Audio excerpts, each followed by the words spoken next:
Bonjour Expérimenta, bonjour monsieur. Aujourd'hui nous allons vous poser quelques questions sur vos œuvres. Alors, quelle est votre profession? Alors, moi, je m'appelle Michael, enchanté. Et ma profession, c'est acteur et auteur, un peu. Ok, merci. Merci. Bon, dites-nous Michael, quelles sont vos œuvres sur le salon aujourd'hui? Alors, sur Experimenta, avec une équipe, je fais partie d'un groupe de travail qui s'appelle le groupe N+1. On a présenté 3 choses différentes. Je dis on a présenté parce que là on vient de finir 2 choses. On a fini les banquets du vivant. Ça c'était des choses qu'on jouait le soir. Ou un moment avec 100 personnes où on mange, on chante, on philosophe autour de questions liées au vivant, au monde vivant. Et puis on a fait aussi une deuxième chose, c'était le journal d'une exploration sonore. Ça, c'était une performance sonore et visuelle autour d'une exploration qu'on a faite à Grenoble avec d'autres camarades, où on est allé en montagne en hiver, on est allé dans Grenoble rencontrer des acteurs, des actrices du vivant, des chercheurs, des chercheuses, des habitants, et nous poser des questions sur qu'est-ce que ça veut dire être terrestre, habiter sur Terre. Voilà. Et on raconte tout ça dans une petite performance sonore. Et la troisième chose qu'on a fait pendant l'Experimenta, qui là joue encore en ce moment, c'est le jardin d'écoute.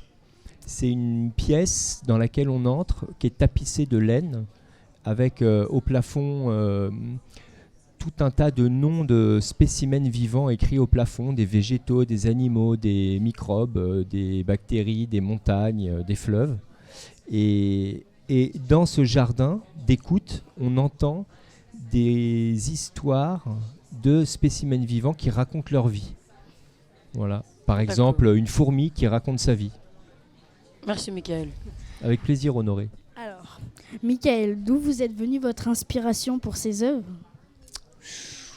Eh ben, elle est venue l'inspiration déjà avec les amis et les partenaires, les gens avec lesquels je travaille. Parce que on a tous des sensibilités particulières et puis aussi des manières, des compétences particulières. Par exemple, dans l'équipe, il y a quelqu'un qui travaille sur la lumière, il y a quelqu'un qui travaille sur le son, il y a quelqu'un qui est compositeur et preneur de son, il y a quelqu'un qui est scénographe. Je ne sais pas si vous savez ce que ça veut dire scénographe. Il écrit des textes? Non, ça c'est auteur, celui qui écrit les textes. Scénographe, c'est celui, graphe c'est dessiner et scéno c'est la scène, c'est celui qui dessine la scène. Alors c'est quelqu'un qui fait, par exemple je vous parlais du jardin d'écoute tout à l'heure, et ben, c'est la personne qui a eu l'idée de mettre de la laine partout et des grands papiers au plafond avec des mots écrits dessus. C'est quelqu'un qui dessine la matière de la scène, quoi, de quoi est faite la scène. Voilà, et tout un tas de gens comme ça qui travaillent ensemble, un chanteur et chef de chœur qui travaille avec nous aussi. Donc l'inspiration, elle vient de toutes ces sensibilités partagées, et puis elle vient aussi de toutes les sensibilités des gens qu'on rencontre, parce que comme je vous disais, on est allé rencontrer quelqu'un qui a été gardien de refuge pendant 15 ans à 3000 mètres d'altitude, on est allé rencontrer une biologiste moléculaire qui travaille ici au CEA, on est allé rencontrer un anthropologue danseur dans un café à Grenoble, un autre dans une maison en bois dans les hauteurs. Voilà. C'est toutes ces rencontres-là qui nous donnent de l'inspiration beaucoup. Puis les choses qu'on écoute et qu'on voit aussi quand on va sur le terrain. Merci Michael. Avec plaisir, Iliane. Et du coup, quel matériau avez-vous utilisé pour vos œuvres? Quels matériaux? Oui. Et ben alors ça c'est une bonne question, parce que justement c'est ça qui est super, c'est les matériaux, c'est comme les gens en fait, c'est de toutes sortes. Donc il y a des phonographies par exemple. Les phonographies, c'est des enregistrements de terrain. Donc ça c'est un matériau, des enregistrements qu'on fait. Des enquêtes, donc des sortes d'interviews, quoi, un petit peu comme on est en train de faire là avec des gens. Donc on utilise des paroles de gens. Mais c'est aussi un caillou qu'on a trouvé quelque part, des bûches. Et tout ça, ça se retrouve dans le spectacle. C'est des rencontres. On a quelqu'un dont j'ai pas parlé, par exemple, c'est 2 cuisinières maraîchères qui ont un lieu vers Saint-Latier Et bah, elles nous ont, comme matériaux, elles ont ramené des patates, des poireaux, des champignons, tout un tas de bonnes choses, de la glace à la rhubarbe et de la compotée de poire. Voilà, eux, ils ont ramené ce matériau-là. Donc c'est un ensemble hétérogène de plein de matériaux qui, au bout d'un moment, fait un moment de spectacle, quoi. Merci.